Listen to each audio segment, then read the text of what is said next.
Businesses exist to serve a purpose, to transform lives and preserve the environment for the future. Complying to their purpose will allow profits to come naturally. Yet in March 2014, P&G, with the nucleus of a huge multinational anti-palm oil campaign launched by Greenpeace.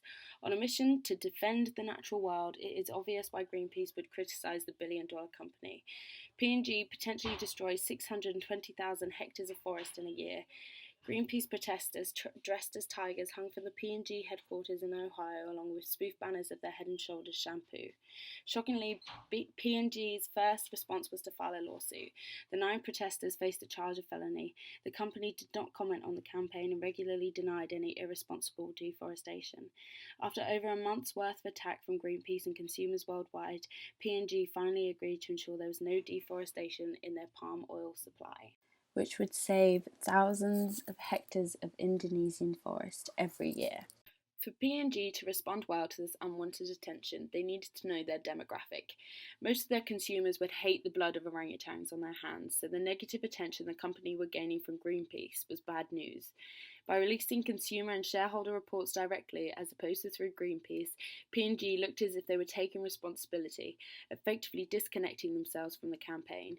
P&G showed signs of communication after the campaign, but they did not respond to consumers during the attacking Greenpeace campaign, resulting in conflict as no dialogue was built up between the consumers and company. Consumers criticised the company on social media, but the company failed to comment, even deleting some posts.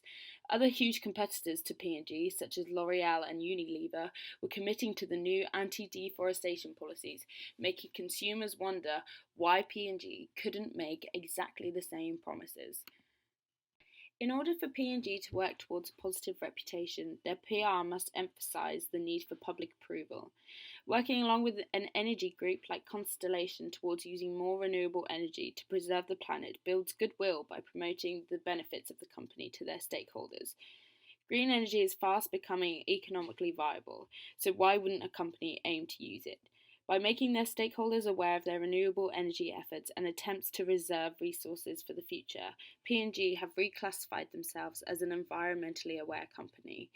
Maintaining and managing a healthy reputation that actively aims to change their energy and product sources, P&G open up the possibility of consumers choosing their products as opposed to competing brands.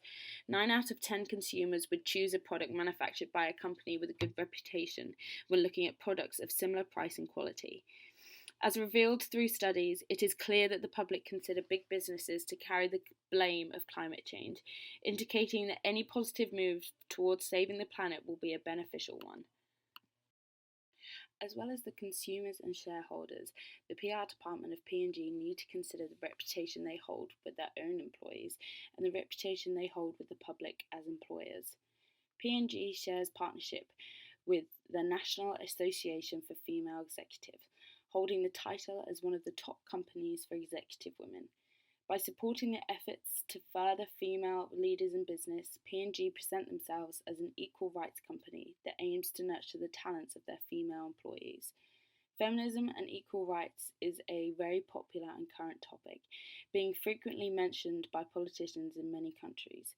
By choosing to associate themselves with a hugely discussed issue, both in social and traditional media, P&G are enhancing their reputation as well as potentially improving their financial performance through employee satisfaction and their high percentage of executive female leaders. Reputation is difficult to quantify and thus difficult to measure.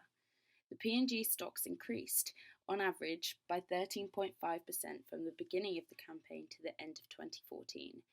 This suggests that P&G's reputation received minimal bruising, as they followed suit of the many other companies that were responding to external pressures. This supports studies that maintaining a socially responsible reputation is a way of providing a competitive advantage. It is possible that if P&G had not complied to the demands of Greenpeace, they would have remained relentless in their protests, potentially destroying P&G's reputation. P&G told their story, but they didn't tell it fast enough. They should have responded more quickly and frequently to the backlash from their stakeholders, keeping them up to date on their new dedication to sustainability. However, in just over a month and a half, The issue was managed, terminating a crisis and limiting any damage to the company's reputation.